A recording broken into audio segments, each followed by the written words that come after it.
It's showtime. In the world where critics roam, they take the movies to their throne. But we're here to break the mold. Media illiterate, behold. Every flick and every show, we dissect to let you know. Not with grace or high IQ, but with fun and laughter too. Media illiterate, we're the voice. No need for wisdom, just your choice.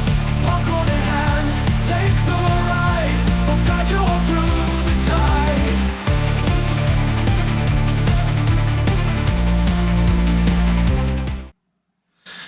Well, everybody, me and Ross are hanging out talking about a movie. Why in the world, Ross, would we be talking about a movie? Oh, because I suggested we go see this film, and boy, what a film it was. It was a film. I apologized several times, too, during the film. I've never sat during a movie and multiple times the person sitting next to me turns and goes, "I'm so sorry." I'm so sorry I brought you to this. I'm sorry. Well, you know, I'd never lived it. I mean, I was not much of a movie watcher when the other Coppola films were, you know, around, or I wasn't in existence yet. And so I'm like, well, this is probably, I mean, this is the last time this could happen. So why don't I go see this in theaters? And he's quite old. Yeah, and I did see it. This is his Mr. Holland's opus, if you will. And it is the most film that's ever filmed. Well, here's the problem with making that joke. It's not very much of a movie. It is all over the place. That's one of its problems. Yes. Yeah. But we're here to talk about Megalopolis, the recent Francis Ford Coppola movie that came out. And you might be thinking, hey, this is late. Why are you doing this review? Haven't more experts done reviews? No, I'm going to be, this is going to sound somewhat hyperbolic, I'm going to venture to say no one understands this movie. Or if they do, they've not said it outright in any of the reviews I've watched. And I'm not saying I'm special or I'm more intelligent than the rest of you. But, well, before we could put the cart before the horse, as we're having our special time today, me and Ross obviously went and saw Megalopolis, and the majority of reviews of this film are negative. Yeah, most people seem to have a very negative response to the movie. Movie, at the very least baffled. At the very least baffled. The movie seems to have cost something like 200 or 120 million. Was that what it was? I've heard that. I've also even heard 148 million. I don't like the figure closer to 150. I don't know. I don't know if that was the risk. There's more to that story, but like, if there was a risk of reaching that, if they stuck with a certain VFX team, it's very confusing. I mean, and he did privately fund this by selling his winery, or at least part of it is what I've heard. So there is that. But yeah, it's not a small budget. It is quite large, especially for his own money. So yeah, an extremely pricey film that it looks like the box office was almost negligible. What are we talking, like 4 million for opening weekend? I think that's what I remember hearing was not a lot. Bad. And any listener of this is probably listening to this for two reasons. I don't know what Megalopolis is. Hopefully they can explain it to me. Or two, I don't know. Why even talk about Megalopolis? No one's talking about it. Because the movie did so poorly. Because no one's talking about this film. Oh, yeah, and they're talking about it in such a... Because look, prior to this, Coppola had made some other films. I mean, it's been about 13 years, I think, since the last one, or somewhere around there. Oh. But they were all tiny budgeted compared to this. I mean, like, the budget of those films was the box office of this film, right? And Right. which is somewhere between like 4 and 7 million, somewhere in there is what I'm seeing. So the fact that this is such a large budget, and because, according to Coppola himself, this is a film he's been trying to make for decades and a very important film to him personally, I'm surprised more people don't talk about this. And I'm sure maybe as time goes on, there'll be some other people dissecting it further beyond more than just like really basic reviews. But I haven't really seen any except maybe one. And it's not, I think there's a lot of just either general bewilderment or not wanting to be too negative to good old Mr. Coppola. And I get it, he's a legend, but this movie is awesome, and it's just genuine confusion, and it's its own, I don't know, fart smelling. Well, and you get the inevitable, like, who am I to criticize Francis Ford Coppola, the great Francis Ford Coppola, who's made some amazing pieces of cinema. First of all, Francis Ford Coppola isn't Jesus, and he doesn't float on water. Nope. He is a man, and he's made some good movies. He's made some very good movies. He's made some mediocre movies, and he's made this horrific piece of shit. And I don't look. Before we get too deep into this, I'm going to preface this by going, I admire the crap out of him for his ambitious goal of trying to make the movie he wanted to make. Lawrence Fishburne said that he was talking about making this movie when they were filming Apocalypse Now. Wow. So we're talking like 40 years. I've always heard the 80s. This is, even longer than that. And it's the message he wants to share. He has a message, and it's hopeful, and it fits within his political, moral framework, epistemological framework, if you will. And I admire him for that. I admire him trying to do something. It's ambitious for the price and the art it is, but it is. Everybody's going to try and hash their words when they make this because they're on the end. They're professional reviewers. They get access. We are two knuckleheads on the internet, and I'm not afraid to say that this movie is horrifically bad. Yeah. So to preface this, what is Megalopolis? It is dripping with allegory like I've never seen before. It is presented as an abstract piece of art that tells you what it's saying, which is a fascinating way to approach a film. Yeah. Perhaps the most baffling part of the film for me is that, because look, I am a hick from nowhere. I grew up in the middle of nowhere. The only reason I've been exposed to art is because of a very specific teacher at the high school where I grew up, and because of my mother. That's not to say anything bad about my father, but like I enjoy those kind of films. I mean, God, I like watching some goofy like foreign films every now and then, and that kind of thing. That are very. They want you to feel the film and get something out of it, and that's fine.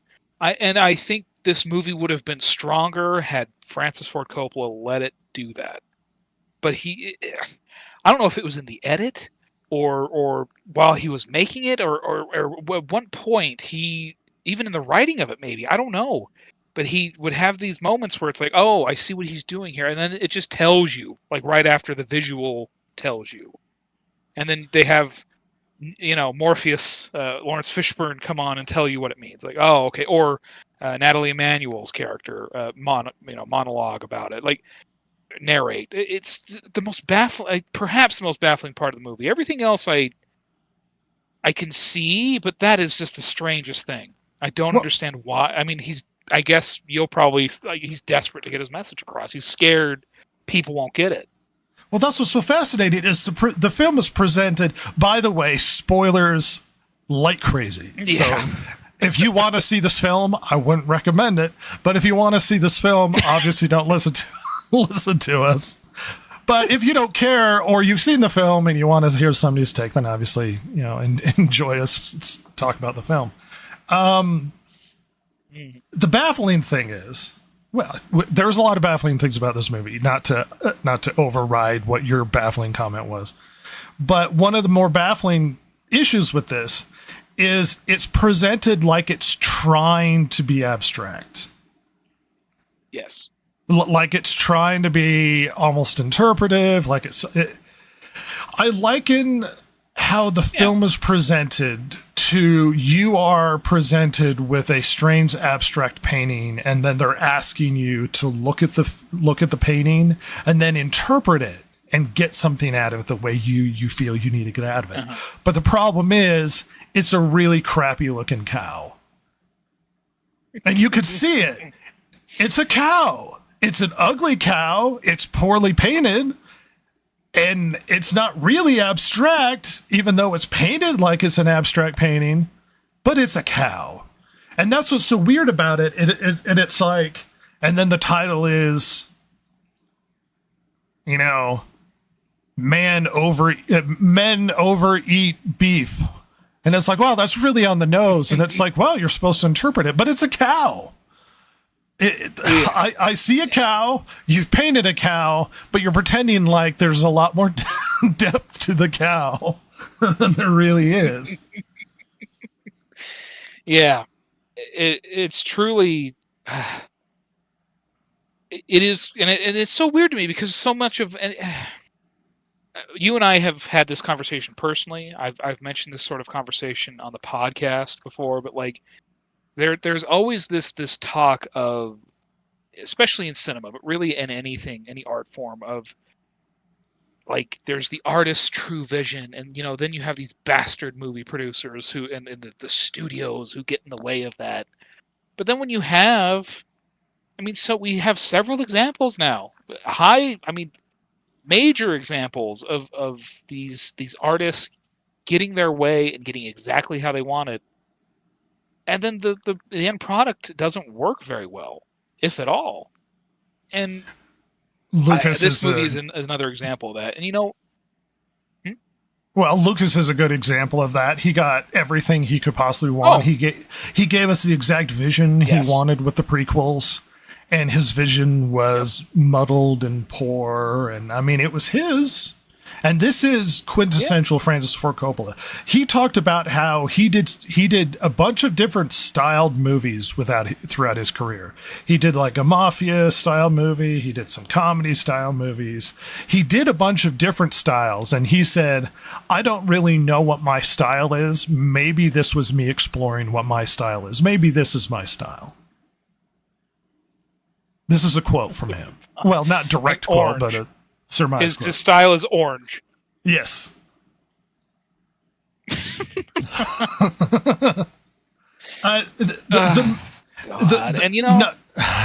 ahead and finish your thought before we put the cart before the horse, but go ahead. Well, the one thing I will say is that one of the harder parts about this movie, aside, like, I think the most baffling thing for me is the fact that it won't let itself be abstract. Like, it won't let you pull out what it's giving you. It has to tell you what it's giving you. That's the worst part for me. Oh. But then the other thing is, this movie's difficult to, because at least if this movie was really visually beautiful, I could, there's at least something there. But it's not that either.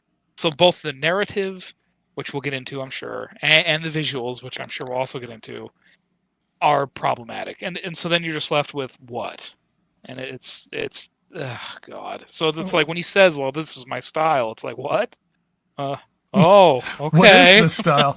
Well, and you had we've had multiple multi-hour conversations about this movie. and you made an interesting comment where you were like, well, this doesn't feel like any of his other movies. And I was like, that is not true, because he likens this movie to the filming of Apocalypse Now, because Apocalypse Now famously was a chaotic, muddled filming where it was all over the place. It was almost experimental in how they approached it. It was a wreck of a film. They literally made a famous film about filming Apocalypse Now. And this film, his wife was documenting the making of this, and which is interesting because his wife comes into this film as well, directly or indirectly, I guess. But yeah, and famously, that movie didn't have an ending. They didn't know what they were going to do with the ending until they got there. Like it was amazing. Which is, by the way, enormous red flag. If either the script is not finished or like by the time you start filming, you have problems. Like 9 times out of 10, that's an issue. In an almost artistic way, I saw an interview where he talked about how this movie kind of evolved and created itself as they went. Yes. Yeah, and I read some things about that briefly, like where he would smoke weed for an hour or so in his trailer and come out and be like, "Nah, we're changing what we're doing today." And so it's like he's like trying to recreate that stress. It's what's happening, sir? You are 80 some odd years old. Stop. Like, what's going on? Like, I don't begrudge a man enjoying his marijuana, but Jesus Lord, like, just stick to what you're doing. Like, you've had decades to think about this movie. Like, what's going on? Good Lord. Well, this film, in the least subtle way possible, it basically mirrors the Roman Empire near the end. Yeah. And a specific period in the Roman Empire. And you might go, oh, it mirrors. No, they call the city New Rome. The main character's name is Caesar Catalina. Crassus is in the movie with John Voight. Crassus is a famous wealthy man that lived in Rome at the time. It is wealthiest man perhaps ever. It is, without question, meant to mirror Roman society. And fortunately, you have two individuals who studied history and Roman society in school. So we could see the parallels. And it's like, oh yeah. So this is supposed to be an allegory of like, America's the new Rome, where Rome was falling and their civilization was falling apart. This is sort of what America could be. And you're thinking, oh, well, this is sort of an allegory of how he sees America today. But then he looks at the camera and says, this is about America, and it's an allegory for how I see America today. And you're like, okay, okay. Yep. Like, don't be subtle about it or anything. Yeah, and that's because at first you go, like, at least my mind, I'm like, oh, is this like an alternate history? Like Rome never went away, and now Rome has settled the new world, and this is what the United States... No, they still just have the Statue of Liberty and all these things that are American. I mean, they show an image of the New York Stock Exchange with an American flag on it. Yeah. So it's like, it's not that either. It's just all imagery and feeling. Well, he had, let me make sure this fits. He had an interview. I'm going to see if I can't get it. Let's see. Just even with the shooting of it, I didn't have a lot of money. The same thing Rome did thousands of years, and we may lose the Republic. Can you tell me? There it is. Came up with this idea to make a movie where we are essentially New Rome, and interestingly enough, right as the movie is about to come out, America's going through the same thing Rome did thousands of years, and it's not an allegory. Like it's a quote unquote allegory, but he's deliberately telling you, I see America as what Rome was going through. And I'm just going to superimpose Rome. I'm so sorry. What's that? I have to go to the bathroom. I will be right. Pee in your chair. I gotta go to the bathroom. We can pause. I know. I will, but the cleanup's horrible. I'm leaving this in. That's fair. You go right ahead. I will be right back. I'm sorry. I'm back. The unprofessional one's back. I'm so sorry. But you can see with that interview, he's just deliberately doing it. It's not that there's no smoke and mirrors. This is about, this is a Rome was going through this. We are going through this. I'm going to superimpose Rome onto modern American society. Which, the interesting thing to me about that is that, the other, that he thinks that we're going through the same thing that Rome is, because there's another side of the political spectrum that would agree with him, and they would have a very different take on it. And because every pop historian ever has made that point, that America is the new Rome and all this kind of stuff, right? For decades and decades. I don't know. So, decades and since the 60s, probably the 50s. I don't know, a long time. At least until America came into ascendancy. So it's like, oh well, they're the new empire, so now they're going to fall. Yeah. Mm-hmm. It's the least subtle thing in the world. And that's what's so fascinating watching this film is you're watching it going, here's the weird part. This movie's awful, and I enjoyed myself. And you might go, oh, well, the art did its work. And it's like, I enjoyed it despite the film. I enjoyed it because I was trying to figure out what the hell it was trying to tell me. And I had a blast doing that. Because despite trying to overtly tell you things, it doesn't overtly... And maybe that's another thing that makes the movie so confusing. There's parts of it where it's like, see, this is what I'm saying. But then by the end, it doesn't also turn to the audience and say it later or at different points. Do you know what I mean? I mean, it does... because some of it's so blatant, where literally a narrator will tell you what the movie's trying to say, and then there's a swastika-shaped tree stump. So it's like, oh, well, okay, well, and I mean the Rome thing, he even pulled through with the shadows of wolves on the building at one point, where it's like, oh, get it? Okay. Well, and to at least start ourselves out to roughly talk about the plot.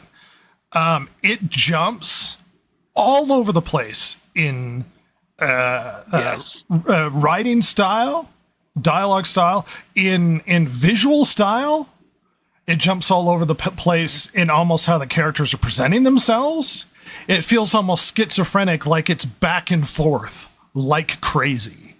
And the movie initially starts out where it's sort of I've only seen it once, so bear with me.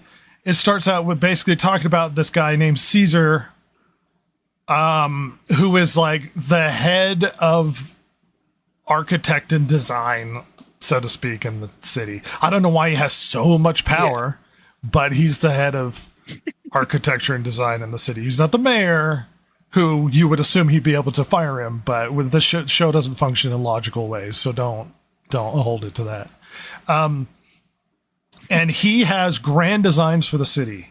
And you have this initial scene where he ends up in the scaffolding looking down upon the city in an almost obvious allegory of the different factions in the city having their own designs over what is going to happen. Crassus is there. The mayor is there. Aubrey Plaza's reporter woman is there. Jason Schwartzman's there. Basically, all these different characters and all these different factions, Shia LaBeouf is there, are looking over the city, and they're all vying. Dustin Hoffman, and they're all vying for their vision of how they see the city should play out. And in a strange moment, Adam Driver just goes off on a monologue from one of Shakespeare's plays. I forget which one it is. It could be Hamlet for all I know. And I love Hamlet. I don't remember. I think it was. I can't remember though. I think it was, but someone's gonna be like, no, that's freaking Caesar, the Julius Caesar. And I was like, okay, I'm sorry. And he just and so both of us are sitting there thinking, oh, so this is going to be Shakespearean. It's going to be him talking in abstract ways in a very Shakespearean style, but then he doesn't. The rest of the movie, he talks normally. And then because then it turns out that was actually just Caesar the character being abstract to everybody else around him.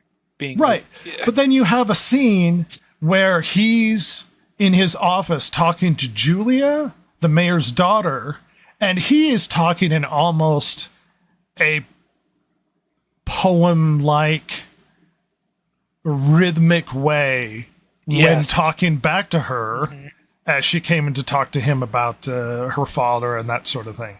And so the movie jumps between style. The best way I can liken how this is done is this isn't a film. This is almost presented as if it's a Homeric poem, kind of, crossed with a... I guess you could kind of say Shakespeare-y. It feels like a play the way it's acted and the way it's filmed. It feels like a if you play. would have told me this was a play originally, I wouldn't have been surprised. Because they're playing up in odd ways and they're over-exaggerating emotions and they're describing things. It shouldn't need to be said, but Adam Driver is brilliant in this movie.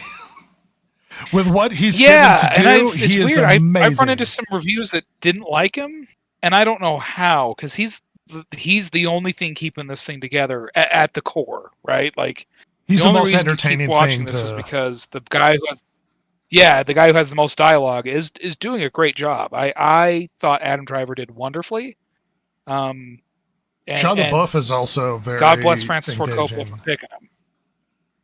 Yeah, he is. He's just kind of a lesser character, I guess. Like he's not on the screen as much, but he's doing a great job. What did you think of Aubrey Plaza's performance by chance? She kind of sucks. I mean, look, I've liked her in some of the roles, but the problem is if you reflect on the roles that she's done in the past in different movies, it's basically Aubrey Plaza in this movie. And I've enjoyed that sort of girl with attitude or whatever. Her in this film, her personality fits the role she has as this reporter who's manipulative and then trying to leverage herself into power.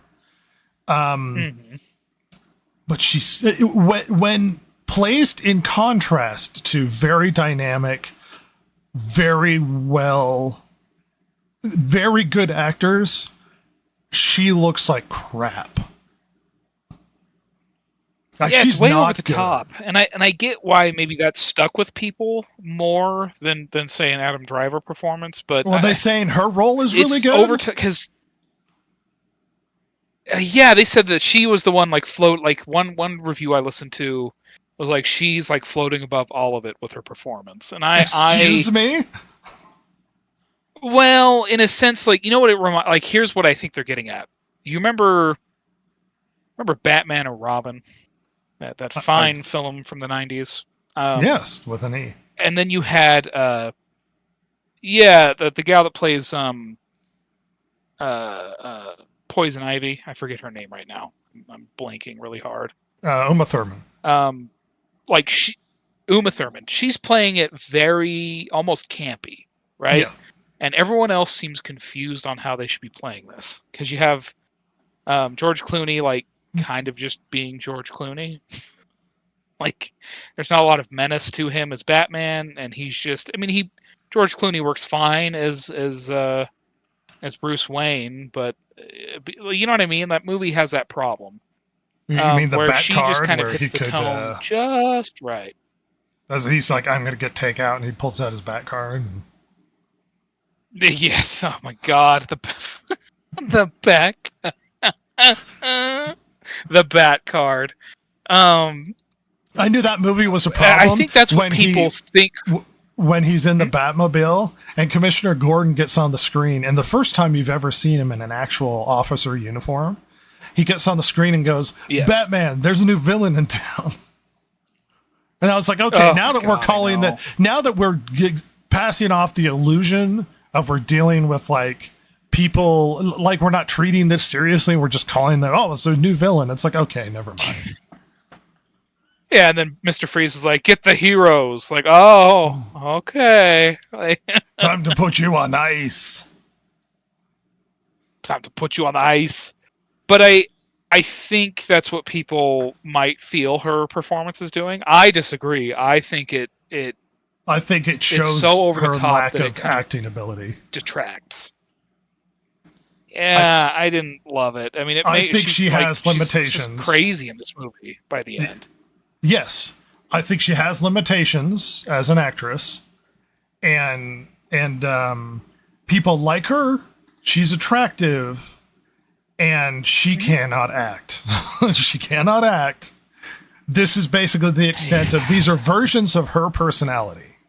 And her personality works for this role and still is confusingly bad at it, which is weird. Yeah, I think especially by the end. I think earlier, like how her character is earlier in the film, it works just fine.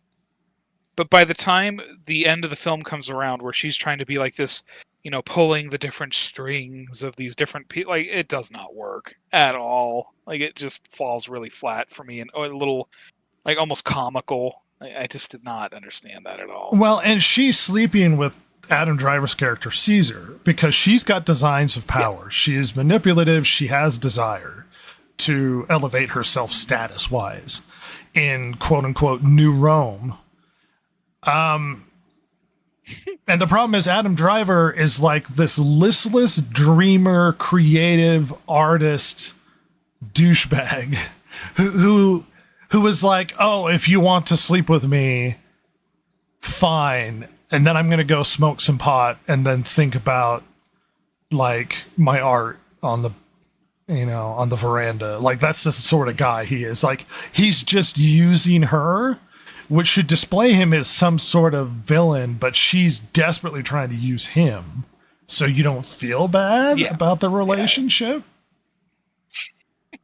Yeah. Like Adam Driver's character does come across horrifically scummy, even just a little scummy. Just a little. Just slightly scummy. He's just kind of a bad guy. But the show presents us that Caesar is at odds with the mayor, that they have different visions for the city. And that Caesar's vision is beautiful and creative, and he's very popular. And the mayor he presents is he doesn't know what he's doing. And the mayor talks about, we're going to build a new casino, and it's presented, it's like, oh, this really crappy, like indulgent Vice sort of section that's supposed to bring it, and everyone's like, oh, and Adam Driver's like, oh, this is ugly, I'm going to make something beautiful for the city. And I've already claimed that section for what I want to do with it, and I've already filed the permits, almost like he has more status than the emperor in a weird, or in the mayor in a weird way. Yeah. And yeah, because was he trying to like was Coppola trying to do the why am I not? God, my mind's blanking. That office in Rome, the was a tributary of the plebs, like that versus like the Senate and the emperor and stuff like that. Versus the consul. Is that what he's trying to do there? Yeah, because then the problem is, well, there is no office like that in America, so well, the mayor would be that office, right? And I don't know. See, the problem is when you talk about Adam Driver's character, you want to superimpose this onto the Roman world. And herein lies a lot of the problems about how people interpret this film. Because there's a lot of people out there going, well, this is what it means. Because Francis Ford Coppola just tells you what it means. Or I'm confused or whatever. It's a beautiful film. It's artistic. Like here. Even Francis Ford Coppola doesn't fully understand what he did because a lot of it's subtext if you understand his moral framework. Adam Driver's character, because you're going to watch this and go, okay, well, what character does he play in Roman society or the allegorical American society? Adam Driver's character is Francis Ford Coppola. Like that's who his character is. And you might be like, oh well, no, it's like Francis Ford Coppola didn't see him as a political. No, Adam Driver's character represents the creative, hopeful, ambitious, intelligent aspect of human nature. It's artistic. Yeah. Adam Driver's character has time powers where he can just stop time, and the movie opens with him standing on a ledge and being able to stop time. Adam Driver's character can stop time. And there's zero explanation because Francis Ford Coppola has zero interest in explaining where it came from or what this power is or whatever, because it's all meant to be allegorical. His power for time is sort of a mirror to the ability to create art or create it in any aspect. Because when you create art, it becomes frozen in time. It becomes a mirror to society. Yes, and that's literally what it is. He sees almost the ability to freeze time as in Coppola making a movie where he's freezing time and to show something beautiful that will always survive time, because a lot of the themes of the movie is it's not just what's happening in the conflict of the day. It's looking towards what we are going to leave behind. And that makes sense for a man who's aging and who has a family. Because you might go, oh, well, because literally the character of Julia, the mayor's daughter, deliberately asks him, what is most important to you? And Adam Driver's character says family. Because Francis Ford Coppola, it's family. Even if Francis Ford Coppola doesn't see Caesar as himself, Caesar is Francis Ford Coppola. He's just that guy in the movie. Yeah, absolutely. Go ahead. Well, I was just going to say that is one interesting aspect of it, because another part of it that Hollywood has a thing for making movies about itself, in a sense, right? About being an artist or even just the industry. Outright, they love that, right? Oh yeah. And that's, I think, maybe an aspect of it that was hard for me to pick up on initially, specifically that Caesar is sort of, if not specifically Coppola, then the artist, right? He's the stand-in for the artist. Yeah. In this case, definitely Coppola. But is that of course he doesn't want to like over-explain these things, because to him it's just inherent. Well, obviously that's what I mean by that, because he has been in this world for decades. That's his whole life, right? That's the entirety of his working life has been an artist. So of course there's no need to explain any of this. Like I obviously that's what this is, and I at least that's how I'm seeing it. Well, I think you're right, and I think the biggest problem with the film is that people are trying to watch this film and be like, oh, well, what is this story about? It's about a character trying to create something, but the mayor doesn't want. And if you look at it at like a classic story arc, sort of first act, second act, third, and you're trying to understand the protagonist, it's going to be confusing and you're going to hate it. What you need to do is watch this movie, and when you watch it, you need to think to yourself, what is the director trying to tell me? When he presents his character, what is the director trying to say? And when you look at it in that way, then you understand that the movie isn't really a character arc. It's more of an allegorical message where each thing is sort of representing his personal belief system, his philosophy, his politics, and that they're all trying to express something. So you're watching this character Caesar and you're thinking, well, this doesn't make sense. They're having inane conversations. Why do I care about what Caesar's trying to do? It's really dumb. Why does Julia give a crap about this character? She finds him alluring, but everybody, like, the story is confusing because it is confusing. What you need to do is watch it like, oh, this is Francis Ford Coppola expressing the artist's angst, the desire to create things, and the desire to create positive futures. And then when Adam Driver's character goes through like drug-filled romps where he goes off of his rocker, that's also Francis Ford Coppola talking about the tortured artist, because Francis Ford Coppola went through similar problems in his life. And guess who brought him out of it? His wife. Guess who brings out Adam Driver's character? Yep. Julia, the romantic character who becomes his wife. This is all mirroring aspects of Coppola's life and how Coppola sees the world. If you're trying to go, oh, well, Rome is falling apart, and it's like, no. You need to see this way more differently. If you watch this movie differently, it makes more sense. And that's what I struggled with throughout a lot of the film, is I was like, I'm watching this wrong, which is weird because it's the director's job to make a movie that gets me interested. It's not, I shouldn't have to do the footwork and the mental gymnastics to make his movie make sense. No. And you had a very good point where he's working under a premise that we don't have.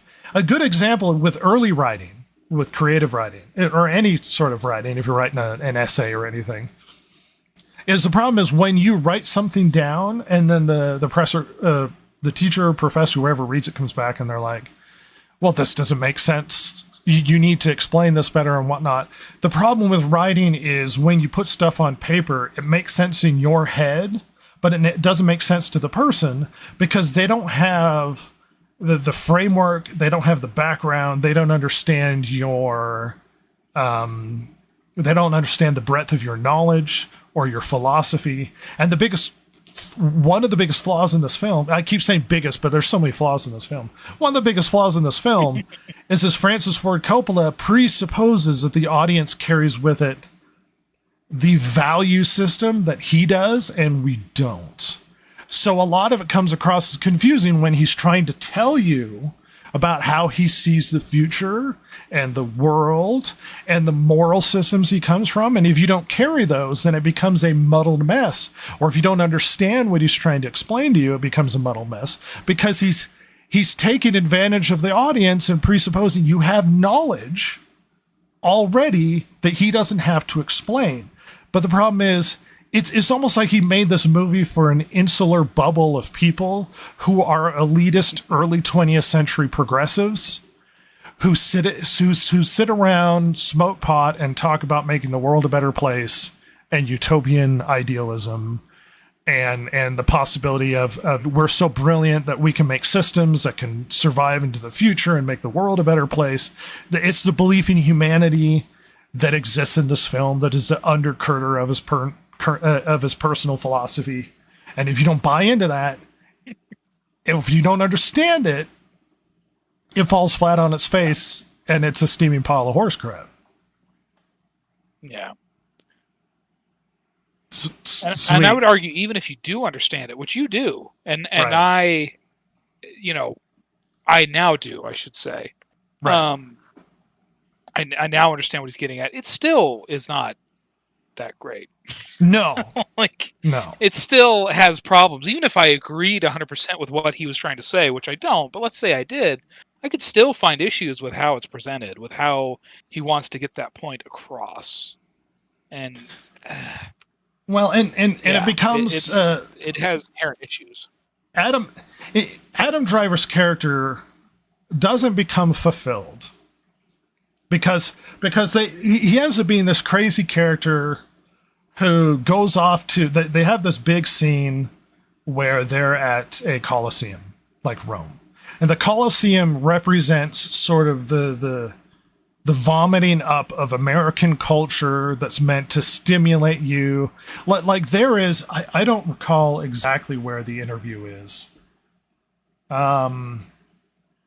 He makes this comment in one of these interviews where he basically says that one of the biggest problems, actually, I remember it's in this interview. Let me bring it up.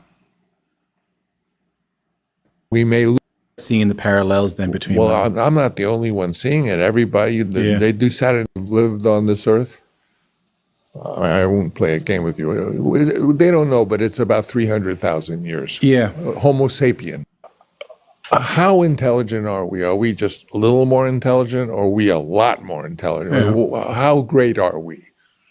You see, that's what it really. Why don't we ever say the truth, which is we're geniuses? This is a genius species. What we can do, our language that we speak, we have.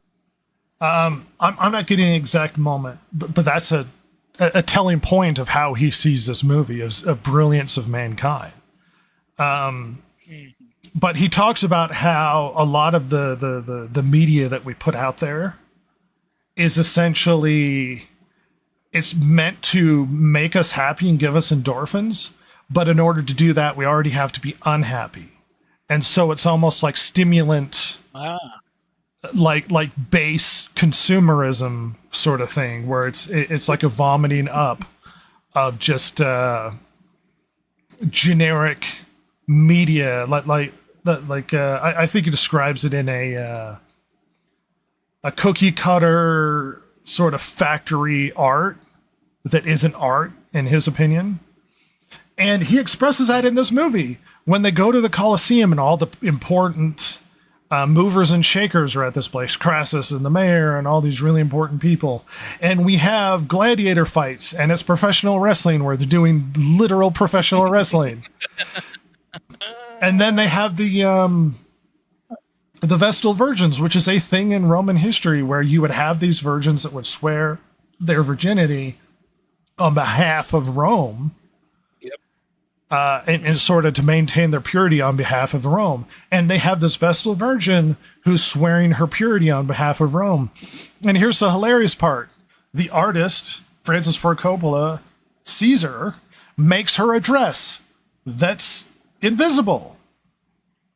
Because if it wasn't enough on the nose, he's saying this woman is fake.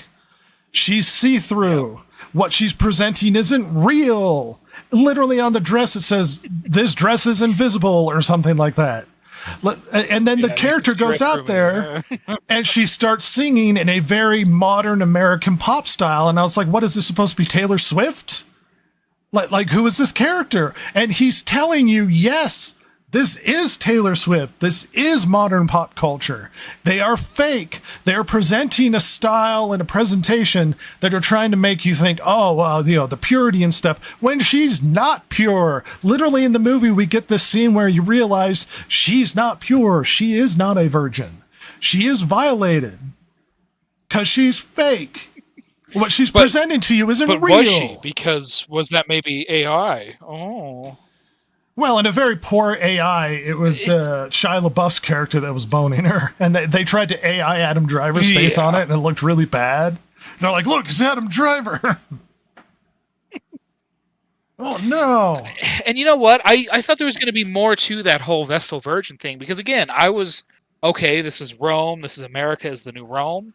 So, in history, the Vestal Virgins were the keeper of legal documents in Rome. Right. And that's why they were so trusted. And that's why their oaths were so serious. I mean, if you violated your oath as a Vestal Virgin, they buried you alive. I mean, it was because it was very serious that you protect these legal documents. It was very sacred. And so I thought there was going to be something to that. No.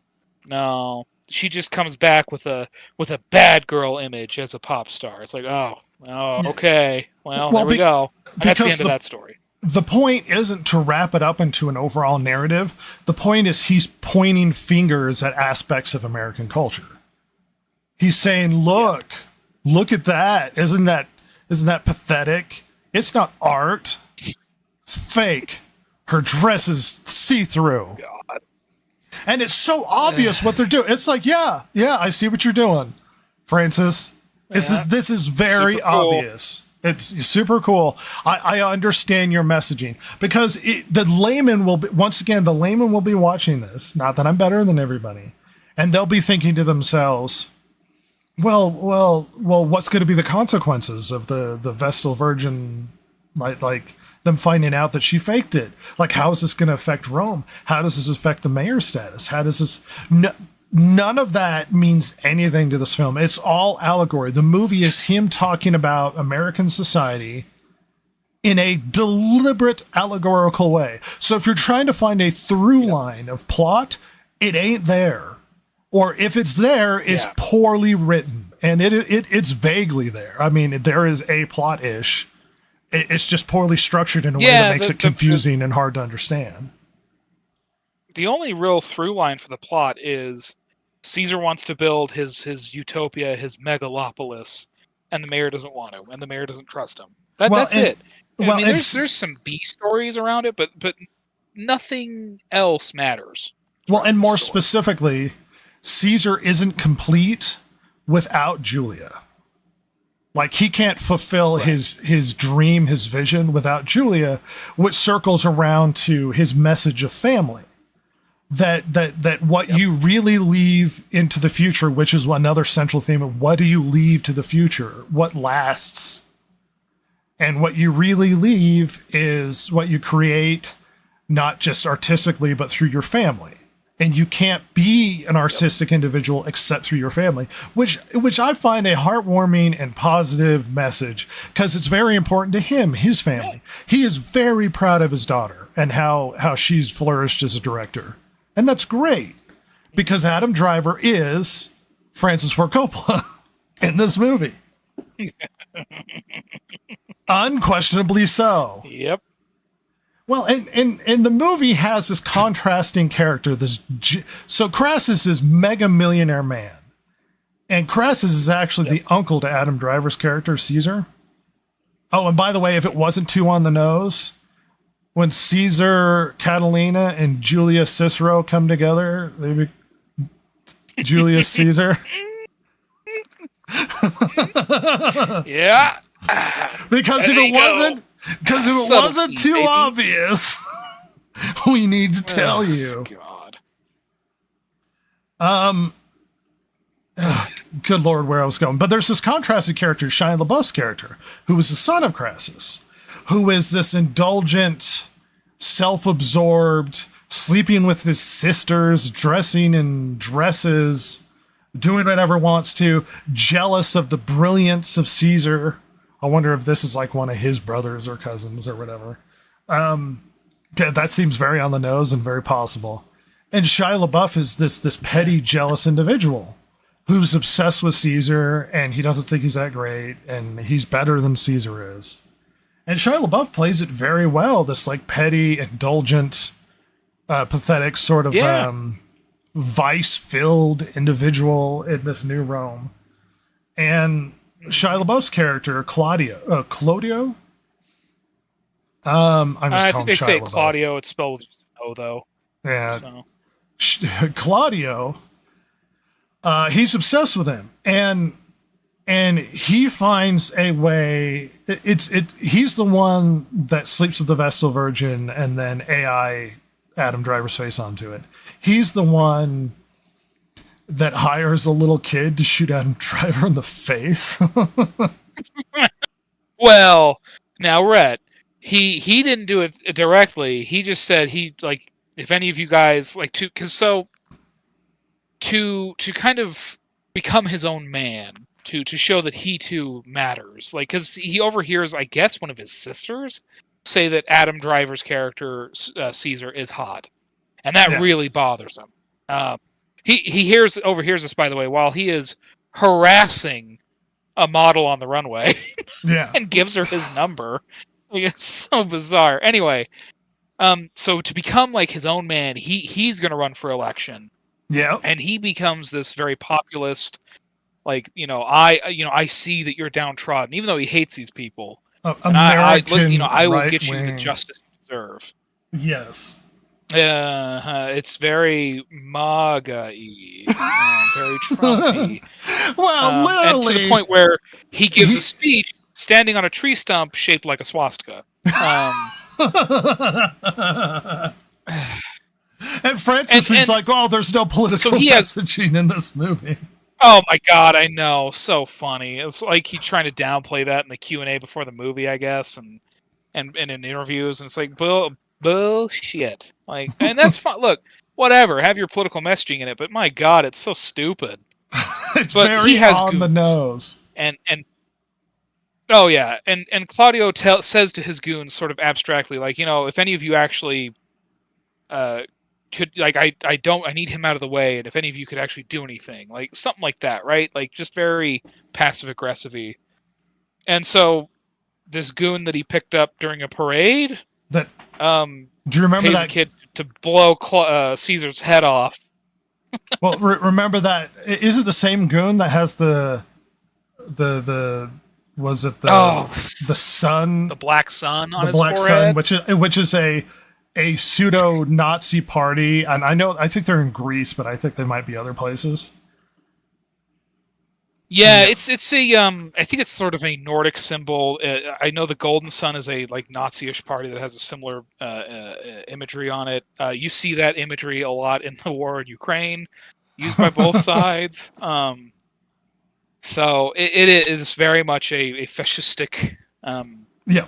symbol, and it's just right on his fucking forehead, just right there. Yeah. Yeah.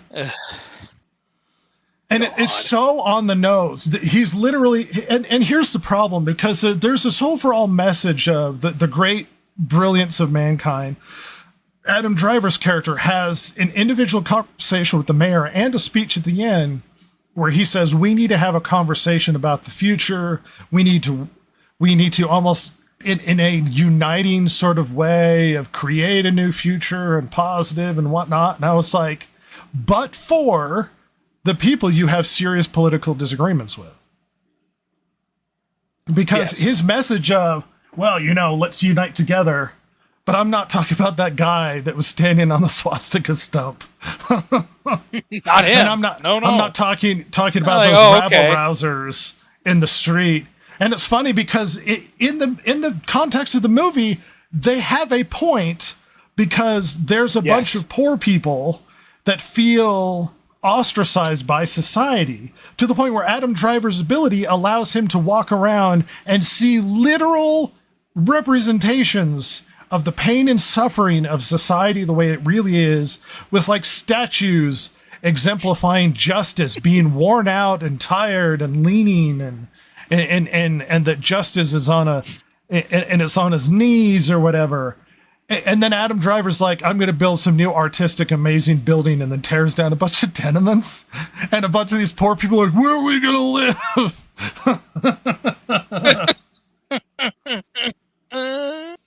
That's when Claudio sees his future as a politician, by God.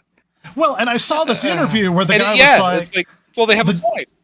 Yes, well, I saw this interview. The guy was literally being like, well, it's about income disparity, and it's about, the wealthy. I was like, and he talked about Adam Driver's character as somebody who's trying to correct things like income disparity. And that's the problem with this movie, is it's abstract enough that I suppose if you're not paying attention, or if you don't understand the grounded moral framework of Francis Ford Coppola, then you're going to superimpose, like most abstract art, your own messages, your own political ideology into the film.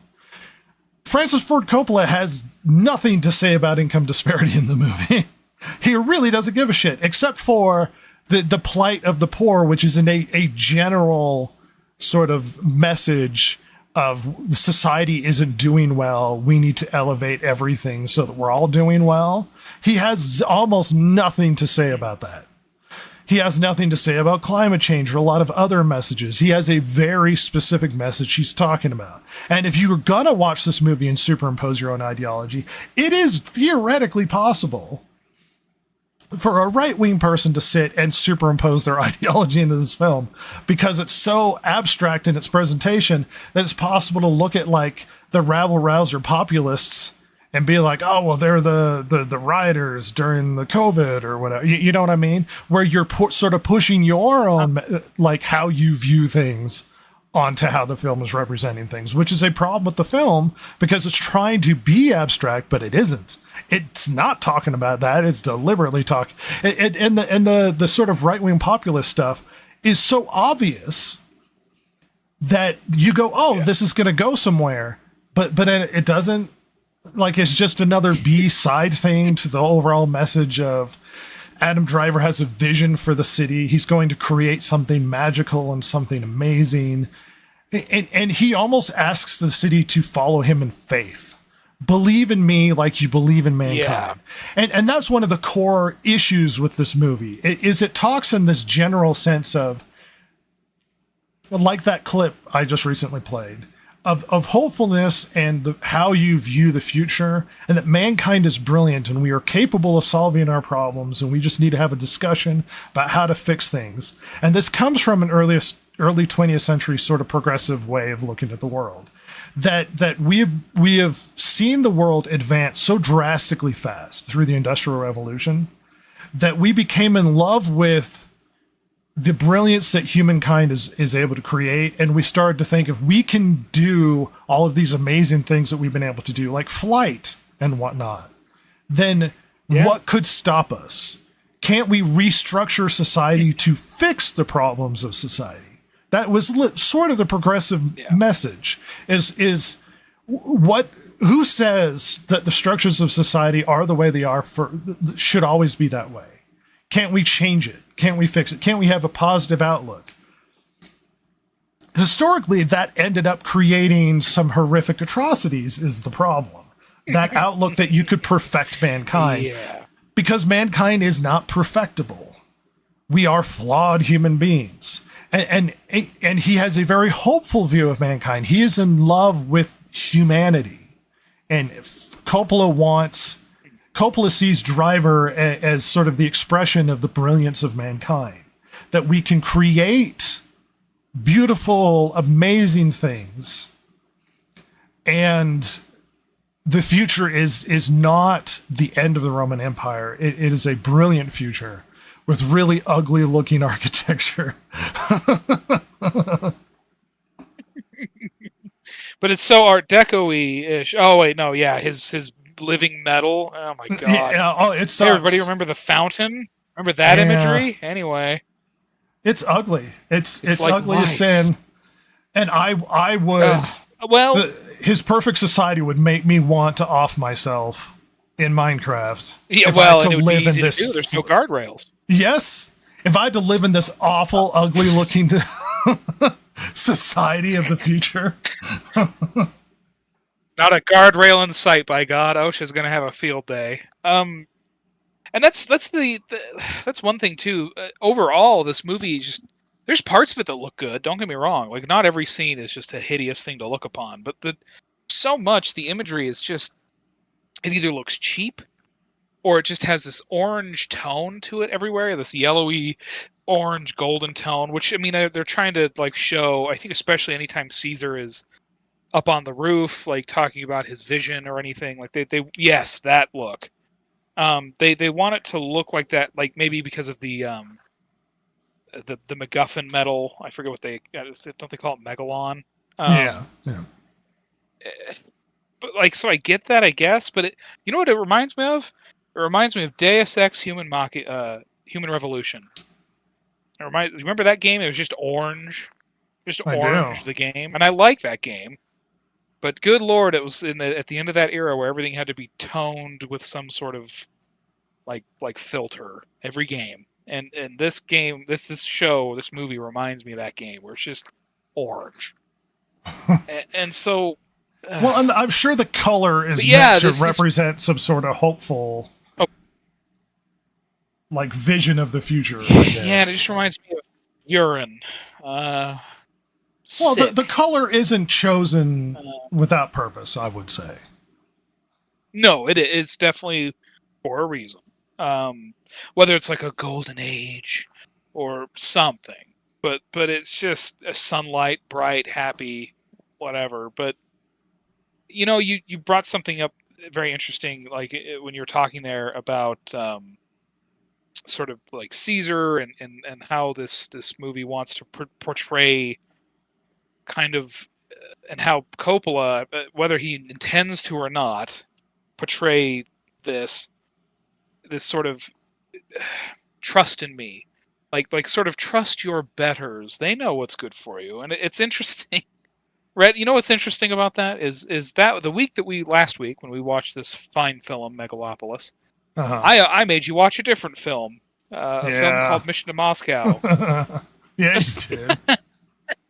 And weirdly enough, despite the fact that movie was made in the 40s, about a man who was a Wilsonite, a man that was one of Wilson's young men who became the second. There was a lot of crossover of political ideology between these two films. Yes, there was. It was very funny. I had no idea that would happen that way, and that's something that you pointed out that I was having a hard time grasping with this movie because I wasn't looking at it broadly enough. I was still trying to look at this narratively, which, by the way, you cannot view this movie narratively. No, it's confusing. It cannot previously. It cannot be understated. Narratively, this is the biggest steaming pile of horse crap I've ever seen. Like there's hyperbolic language when you go, oh, well, this is the worst movie I've ever seen. This is the worst movie I have ever seen. And especially compared to the price. Like, I've heard people talk about episode 2 of Star Wars. Not even close. This is confusing, illogical. Like, I don't even agree with the philosophy behind the film. The narrative doesn't make sense. Like, this is a bad movie. It's bad. Sorry for derailing where you were going with your point. No, I was just going to say, and that was one thing that you helped me, like when you brought up how you saw the movie, it all clicked to me. This all entirely clicked for me. And that is, this movie is that early 20th century progressive view of the world, that Wilsonian, we can change the world for the better. And it's funny that just a few days previous during the week, you came over and I made you watch that that Mission to Moscow movie that was just, oh my God, glazing the shit out of Wilson in that movie. It's so good. We're going to believe everything the Soviet Union tells us. Somebody's practically like rubbing Wilson down in the background in that movie. Just, Wilson. God, it was just wild, dude. Well, that is one thing that helped me understand this movie better, is that when you brought that to my attention, it was like, it all clicked. This movie made sense. Not good. No. But I understood that then it became into focus for me. You have to go way broad on this movie, because the movie approaches you broadly. This is how the movie wants to talk to you on that level. And if you look at it broadly and you understand the underlying principles and stuff, I get what he's trying to say. But before we get to really a conclusion of the messaging, so there's sort of it's presented in almost like it's a natural disaster, but we have this weird character of this satellite that's coming out of nowhere that that's a Soviet satellite, and the Soviet satellite it's called Carthage, as if it wasn't on the nose of the danger of this abstract possible danger that's going to show up, and Carthage which wrecks Rome. And it falls on the city, and they have these weird. It's very similar to the Dracula with almost like the shadow figures on the city and like the wailing, and it's so it hits. Literally, this fault is blamed. Is superficially in the allegory on Carthage of Rome. It's possibly directly blamed on the Soviet Union.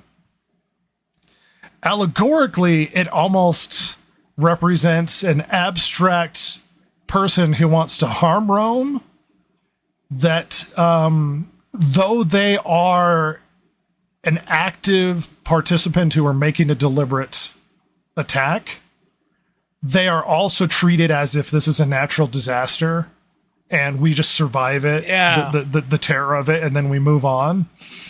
And then we got imagery where they showed the devastation, and you started laughing for it felt like 30 seconds straight, just covering your mouth with your hand, giggling next to me, because the imagery was so on the nose of 9/11 and Ground Zero that I cannot tell you how obvious the representation of, this satellite landing is literally 9/11 and the planes hitting the towers. Like, that's literally what's happening. Not allegorical. This is actually what they're trying to tell you. Like, he thinks this is make me sound like I'm talking out of Francis Ford Coppola, but he thinks he's being clever with how he's representing this. Yeah. And it's like, no, that's 9/11. And by the way, it's so clearly 9/11. And I thought it was obvious at this point in the film. I had no idea how obvious it would get by the end. Holy God. Well, the end is a magical time. It's magical. And if you thought... What's that, Ross? Sorry. No, go ahead. Oh, I was just going to say, if you thought the swastika tree stump was obvious, there's even more like whether it's the 9/11 imagery or the fascist imagery, he hits it harder again in two different ways with the fascist stuff, by the way. Which we'll get to, I'm sure. But we could talk about the outcome of Shia LaBeouf's character. Do you want to talk about that? Sure. So, which is wrapped he's a into populist. He's a rabble rouser with Crassus, by the way. So with the undermining of Crassus. Oh yeah. Should we start there? Yeah.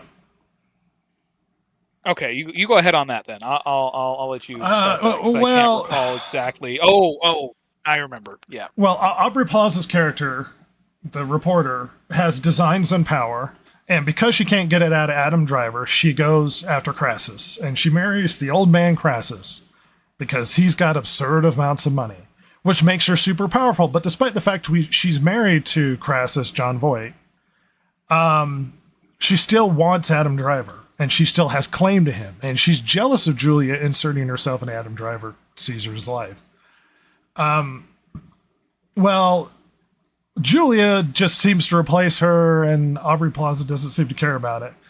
So she hooks up with Crassus's son to manipulate him into taking over the company.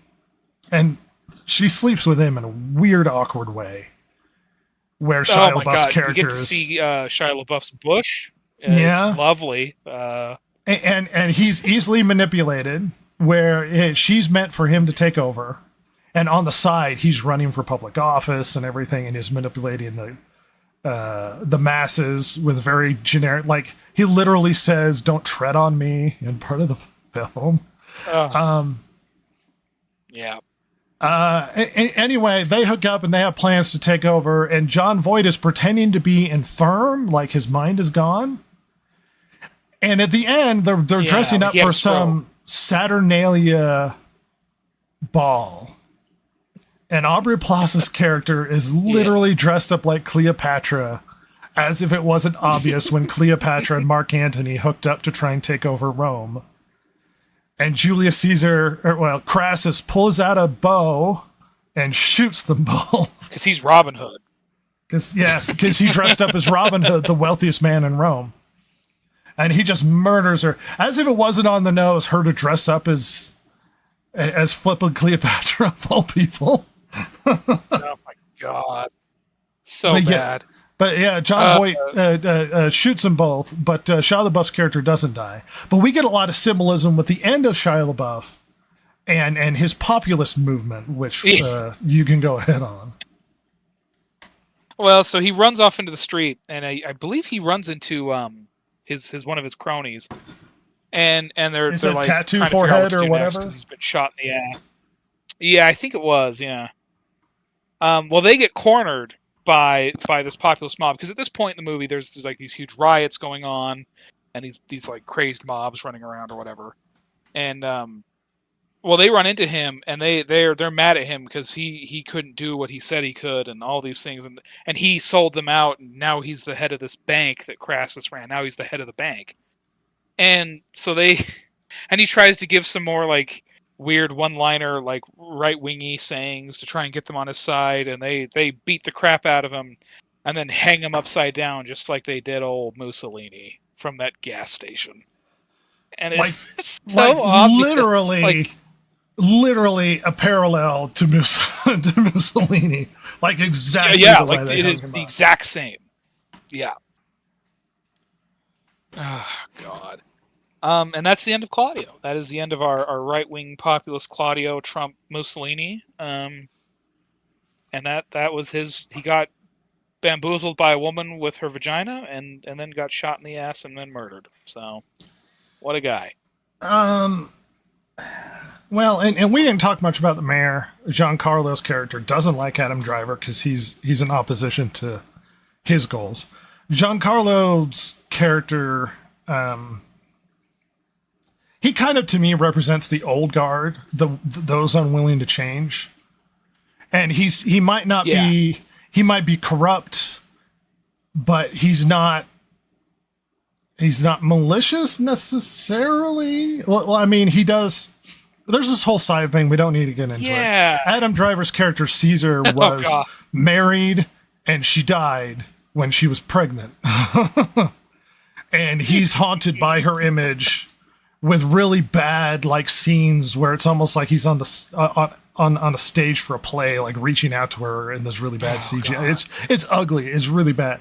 Anyway, Giancarlo's character was apparently part of framing him because it's almost like the old guard are afraid of change. Mm-hmm. And he cares about his daughter. And Giancarlo's character, like, if the problem with this movie is they have dialogues between characters that literally just explain what the movie's trying to talk about. Where Giancarlo was talking to Caesar, the Adam Driver's character, and they have a conversation about utopias. And there are interviews with Francis Ford Coppola talking about utopia and the vision of utopia. And you know what's fascinating? I don't. I have the video here, but I don't exactly remember the timestamp. But Francis Ford Coppola literally describes utopia as utopia is a conversation that we can have about how to improve the world. Essentially, that utopia isn't necessarily a place, but it's the fact that we're allowed to have a conversation, which is the literal speech that Caesar has at the end of the film, where he looks at the audience and he's like, we need to have a conversation. It's like, do we now? Oh, Francis, you shouldn't have. But the mayor's underwater and he's frustrated because he has control of the city and he's losing it. But, you know, the newer generations are going to take over. I mean, it's very much a swan song of how, if you've ever seen Boy and the Heron, it has a very similar feel of that Miyazaki movie where it's like he's talking to newer generations and he's handing it off. And this is Coppola handing it off to the newer generations in a hopeful way, believing that they are able to take the reins and create a better future. And as we wrap it up into the end, Adam Driver's character does eventually sort of have the speech in front of everybody. He survives the assassination attempt, and he talks about we need to have a conversation about the future where we can create this utopia. And this comes from a philosophy that you can perfect mankind, that mankind can create an amazing future. It is the dream of like the possibilities of where mankind can go, because there's a deep love. It's a secular love of humanity and the possibility of what mankind can create. It is what is coming out of Coppola in his expressions in this film. Yeah. Is anybody else, or are you put off by the fact that Hook didn't last very long? The fact that Hook didn't last very long? Sorry, it cut out there for me. You know, Hook didn't last very long in the film because of the disaster. Oh, yeah. He did not.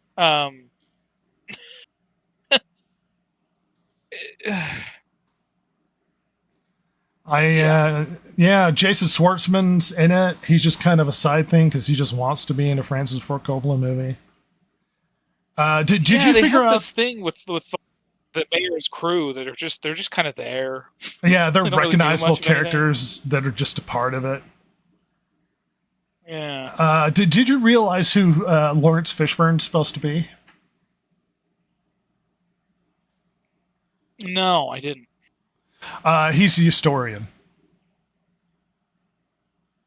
Oh God. Yeah. He is literally almost like a historian in Rome recording the events. He is an historian. In a fundamental that makes a lot way. of sense. Yeah, which is why it gets a lot of Caesar. narrative. Yeah. Listen to me, Caesar. Yep. God. The movie's not as complex to understand.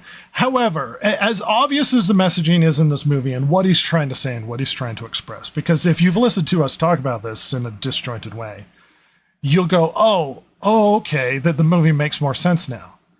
Well, if he wasn't looking at the screen and telling you what he was talking about already, Then we get clips at the end of the movie where he just shows images of Hitler and Mussolini and actual 9/11.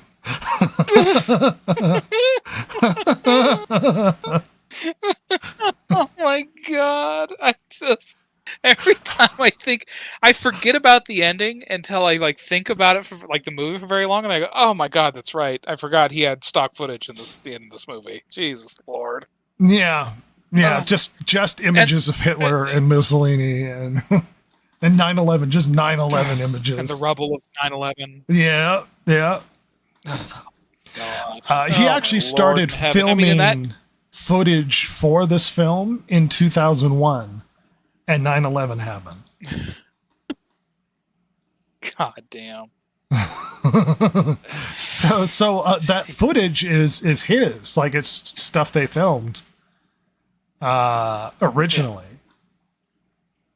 for the movie. The movie is so desperate that you understand what it's trying to talk about, that it practically turns to the camera, looks you in the face, and says, Hitler, 9/11. Huh? You get it? It's almost like it's afraid, and I think one of the mistakes of this film is it's afraid to be subtle because it has a message it desperately wants to share. And if it was more subtle in how it presented itself, allowing the watcher, and if it had a more coherent narrative, it could have been more. The goal of the director could have been accomplished a lot better. Yeah, it could have been much more effective if it would have let itself have the chance to be misunderstood. Because I think that's the big fear for Coppola, is he doesn't want this movie to be misunderstood. But that's the thing. If you're going to make abstract anything, like or these, a lot of artsy fartsy films, like you have to let that risk be taken that somebody's going to not understand what you're doing, and he does not want that to happen at all. No, I mean I think I've pontificated enough about this film. What give me a wrap up of how you see this movie.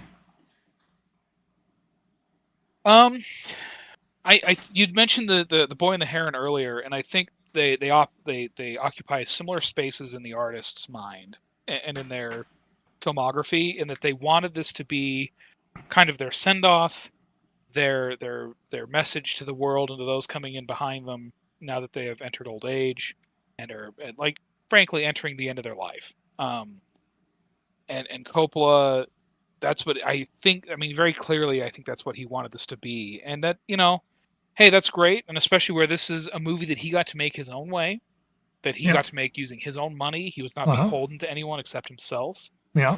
And I some other reviews have said it, and I totally, like, that's great. Good for him. However, this movie I wish he would have let himself be abstract. I wish he would have let himself be more, like, give the audience a chance to misunderstand what you're saying, because I think it would have been more powerful. And I think if he would have he either needed to go more full theatrical, or he needed to go more, like, much more narratively, like, classically film, like, driven in that sense. And it would have been a much more powerful film. But because it's neither, because he doesn't, like, he'll set up this imagery where it's like, oh, I see what he's doing, and then literally look at you and go, see, this is what this says. It makes it really hard to walk away with it other than a, oh my God, kind of feeling. As you're saying that, I started thinking, this is a movie made by a seasoned, well-developed director who is trying to make what feels like an experimental film. Yeah. And it becomes neither fully, because it's like essentially a seasoned director makes this experimental film, but it's nonsensical. It's just garbage. And so because he's a seasoned director, he's afraid of the experimental aspect of it, so he has to insert obvious messages to make sure you understand. Yeah. Because he's not confident enough in the experimental nature of the film. Which is so baffling to me, because he, I think if he would have let the film be either fish or fowl, I genuinely think it would have had a better effect. I mean, even if I don't know if it would have made been this huge success and made $350 million on the opening weekend or anything, but I think as far as what his actual intent was, as far as having it be a movie that sticks with you, that makes you think, and I guess it did make us think, you and I. But I had a lot of fun figuring it out. Oh, you were enjoying the crap out of it. But I think as it stands, this movie will not be remembered for very long. It will be like so many of his other films in the last 20 years, where it's like, oh yeah, that came out. And then just, whatever. No one's going to remember this movie. And unless you consider yourself a cinephile and you're going to be making, I anticipate people who think that it doesn't sound like I'm talking down to people, but movie obsessed individuals who think that they understand art and they're into that world are going to be making YouTube videos about the brilliance of this, that you didn't fully understand it, that there's so much more to it, as if it is going to be a delectable piece of almost insider art in its own way, where it's an elitist piece of art where you're not meant to understand it unless you're brilliant enough to understand it. It'll be one of those films. Yeah. Well, and a good example of this being done better, well, at least in how you represent these sort of things, is I can't remember the movie off the top of my head. The Briefcase with the glowing orange object in it, and you're not meant to. Pulp Fiction. Right, and you're not meant to know what it is, because people have asked him multiple times, "It's like, what's in it?" He's like, "It's what you project into it. That's what's in it." But Francis Ford Coppola's afraid of you doing that. He wants you to know what's in that briefcase, and that's sort of a flaw of the film. He doesn't want you to project your own interpretation into it. He has a message to share, and he's deliberately trying to make sure you know it, because he's aging and maybe he's afraid he's not going to get his point across, and he wants to share his personal view of the world. And good on him for taking a risk and doing this and trying to get the movie he wanted to make across. It does not resonate with audiences. No. And I would say it's actually a poorly made film for someone who has made some of the best films out there. Yeah, look, I would almost argue that, this movie is very much going to be for like the cinephile or whatever. And I think even like most cinephiles are going to look at it as like, what the hell is this? And more so than be like, oh my God, unrelenting genius. And I think that's a mistake. And granted, it would have been much harder to make a movie that gets his message across to a point where most people understand it to a general audience. That would genuinely be a much harder film to make. But I think it would have. Wouldn't that make more sense to leave your lasting message to people that may not have otherwise received it? Because I mean, like these sort of cinephile artsy types, that really love this kind of stuff, want to delve into it. Like they're not are they the ones you want to be telling this to? Like they already think that kind of stuff, typically speaking. Maybe not always, but I don't know. I think that's maybe one of the problems too. It's funny that had he, for a more general audience, it had a better effect. Well, the movie comes across as both elitist and talking down to you. Yes. It's a strange experience to have. Yeah. What a mess of a film. Oh, just a complete mess. You were laughing. It's amazing. In the theater. Movie. Oh, so much. I wasn't laughing as hard as I was at the last Rambo movie where he rips the guy's heart out. However, I was laughing at this movie. This movie made me chuckle a lot, and not in the parts where he wanted me to. Well, you kept turning to me like the 9/11 imagery almost killed me. You kept turning and looking at me through the whole film like, what is this horseshit? Like 5 minutes into it, you were apologizing. Oh, yes. Almost immediately. I mean, certainly within the first 10 or 15, but it probably was the first 5. I was like, oh my God, what the fuck is this? I just...